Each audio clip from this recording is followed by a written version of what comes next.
Hey guys, it's John, and welcome back to the next episode of Comic Book Club. I have I think it's going to be a much shorter one than I normally have. Disclaimer, I kind of have an ADHD kind of brain where I tend to hyper focus on certain things at certain times. And for the past, I don't know, almost a year since like May, I've been hyper focused on comics, specifically DC and Marvel, those universes. That's kind of been like what my main focus has been during all this time. I've just been getting comics, reading comics, customizing action figures, buying action figures, trading cards, stuff like that. But it's movies too. But it's all been in that realm. But in the past week, my focus has slightly shifted over to Star Wars, specifically getting into the expanded universe novels.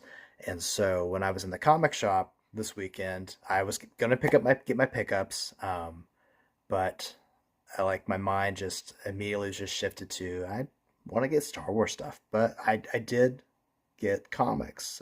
But of course, they're not going to be the typical comics we normally see here. We'll see some Star Wars comics, but I also had some other stuff that I had ordered too that came in the mail this week, so I'll go through with that. So this first thing, this was the Return of Superman collector set that came out in the '90s. So it was the first release, also the first release of some of the Bloodlines trading cards. If you follow this my channel, you know that I've already gone through that whole set of cards, but you'll see that in here. And then we have a whole bunch of stuff. It says we'll have Avengers Superman 500, Superman 78. Action Comics 688, Superman Man of Steel 22, and Adventures of Superman 501. So it's like the whole month's comics. And then there are the four cards. There are some sky caps, which are Pogs.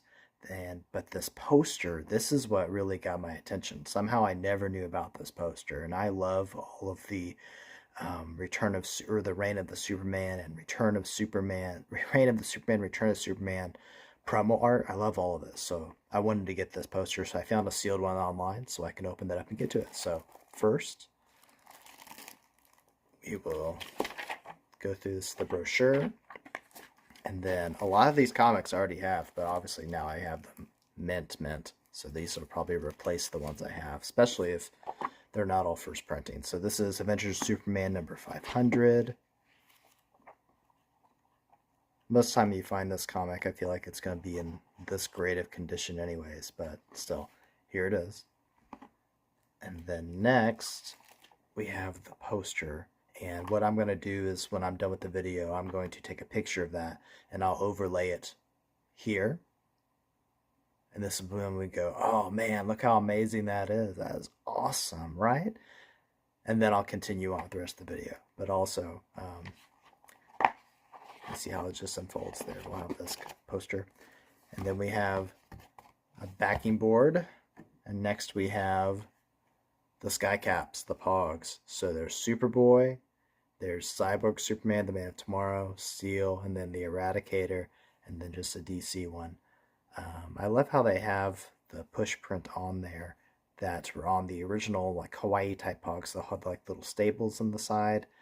I don't know why these ones needed that. It's just an interesting thing about Pogs. There's lots I still don't know, but I loved them as a kid. Actually, I'm a teacher, and I play Pogs with my students at school. So every year I always get more Pogs, and just to lose them to build up their Pog collection so that they can grow up one day. Like, why did I collect all these things? Just like we did. So, sky caps. And then we have another backing board. And then here is Adventures of Superman number 501, Superboy. And this one has that Superboy poster in it.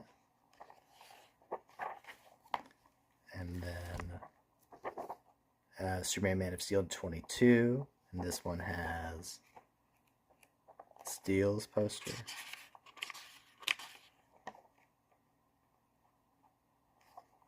Which is honestly, I think his might be the best one out of, except for maybe Cyborg's. And then we have 687 for Action Comics, and this has the Eradicators. And then the best posters in this one, number 78 of Superman with Cyborg.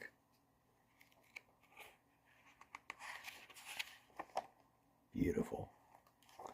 And then we have the 4 cards here, and these might actually be different from the other book. I don't think so. I mean, the backs are different because all of the Bloodlines cards made that poster image on the back of the giant beast. So yeah, all these cards are in the actual set itself, but it's just the backs that are different. So they are technically exclusive. And they all seem to have the same thing here about, it says, which, if any, is the real Man of Steel. So just they give information about each of the 4 characters. So it's neat. So that came in the mail. And again, totally got that just for the poster. Didn't care, but that's the kind of person I am. All right, the next thing I got, a few weeks ago, I got the Jack Kirby storyline about the Secret City saga.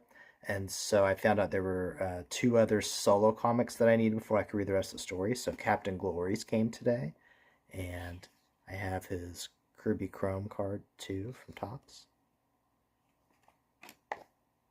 I really enjoyed issue 0 and then the story about, we're going to have his name here.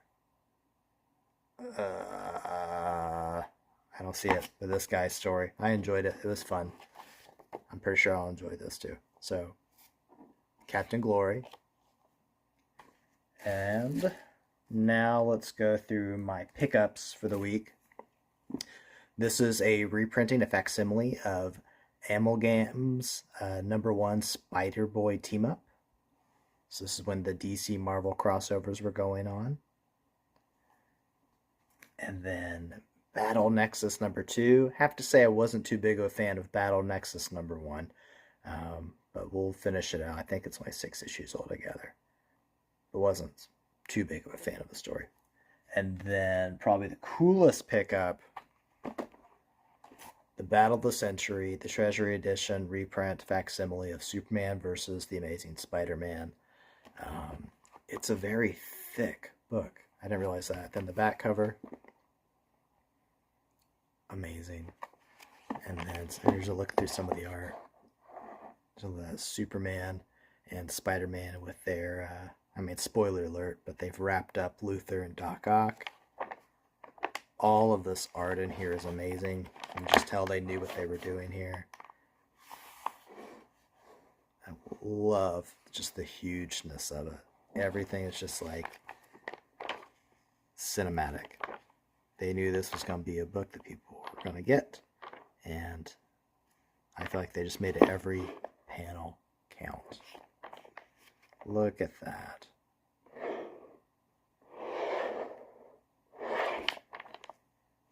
Again, sorry if I'm giving you spoilers. This is just amazing.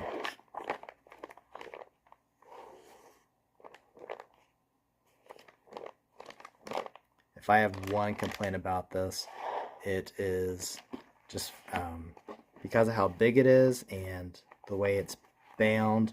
Now, if you notice as I was flipping through and just the kind of paper used in here, we get some bunching right about here when you're trying to look through. So I'm like constantly trying to roll this up. I know that's, as a comic collector, it's like, what are you doing? Don't mess up the spines, but just trying to find a way to get natural creases in the paper for reading.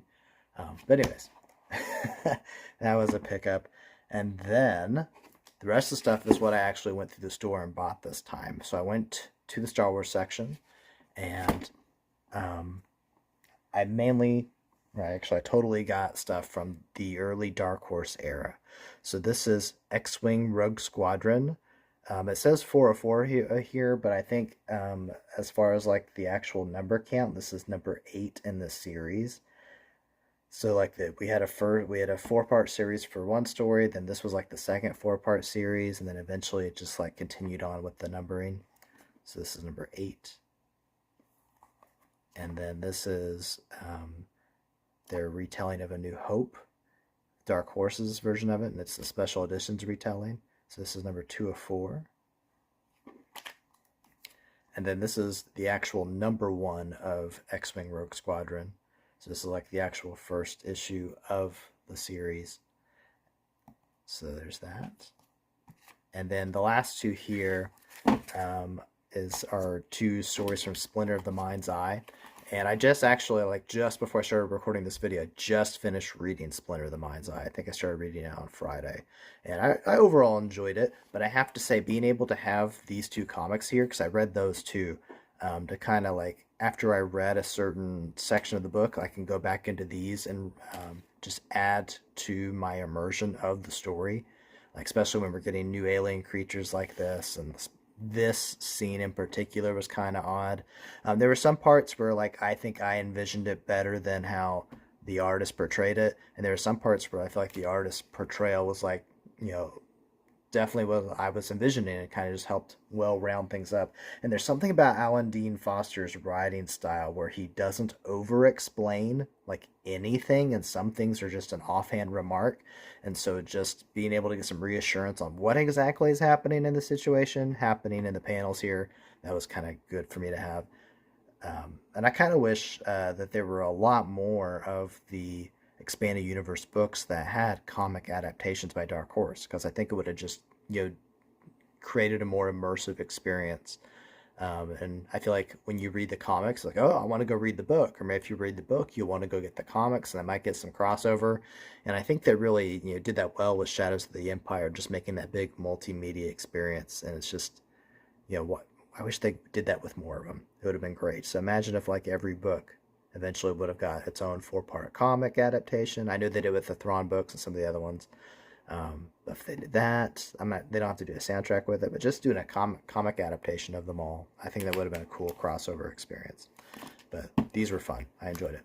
So that's what I got for you this time, and probably be more Star Wars books next week if I can find any that I'm looking for, and of course my pickups. All right, see you next time, guys. Bye.